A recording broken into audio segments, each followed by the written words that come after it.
kemi 10 ditë që kemi marrë informacionin që aktiviteti dhe recitali i Bujar Xhamilit do bëhet në Shkodër dhe me kërkesën edhe të vetë Bujar Xhamilit do ta zhvillonte tek stadiumi Loro Buriqi.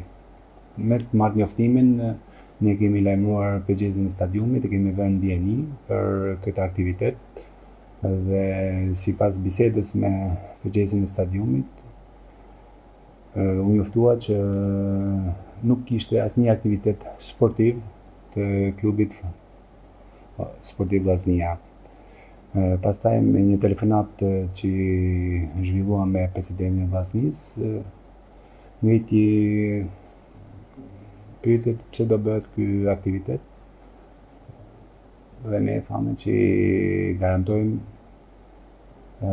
që fusha sportive, fusha e barit tek stadiumi Loro Buriqi nuk do preket.